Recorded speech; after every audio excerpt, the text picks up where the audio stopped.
নমস্কাৰ সকলোকে মোৰ চেনেলটোলৈ আদৰণি জনাইছোঁ। আজিৰ ৰেচিপিটো হৈছে বইল গাহৰি। যদি ভাল পায় লাইক কৰিব, কমেণ্ট কৰিব আৰু চেনেলটো ছাবস্ক্ৰাইব কৰিব। তেতিয়াহ'লে বলক আমি ৰেচিপিটো ষ্টাৰ্ট কৰোঁ।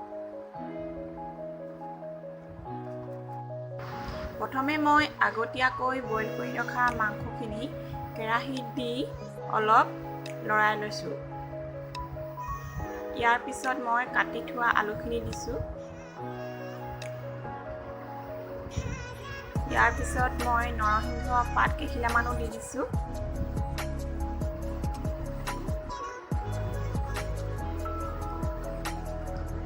ভালকৈ লৰাই লোৱাৰ পিছত নিমখ দিছোঁ।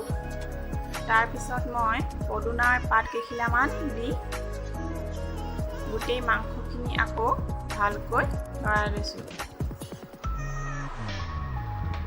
তাৰপিছত মই কাটি থোৱা পিঁয়াজখিনি দি দিছোঁ। তাৰপিছত আদা নহৰু পেষ্টখিনি দি দিছোঁ।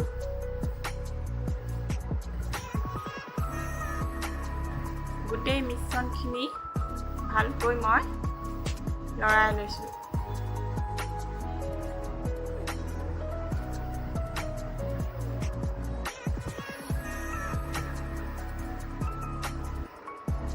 তাৰ পিছত মই অলপ গৰম পানী দি দিছোঁ। একেবাৰে বহুত বেছি পানী দিবও নালাগে। ইয়াৰ পিছত উতল অহাৰ পিছত মই বটলত থোৱা খৰিচা অলপো দি দিছোঁ।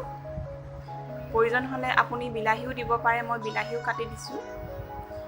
তাৰ পাছত উতল আহিবলৈ দিলে আৰু অলপ পানী দি পুনৰ মই নেমু ৰস অলপ চেপি দিছোঁ।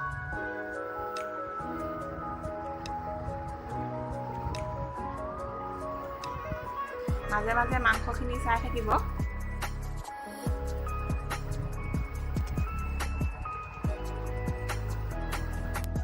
এয়া আমাৰ মাংস প্ৰায় ৰেডি হৈ গৈছে। আলু সিজিছে।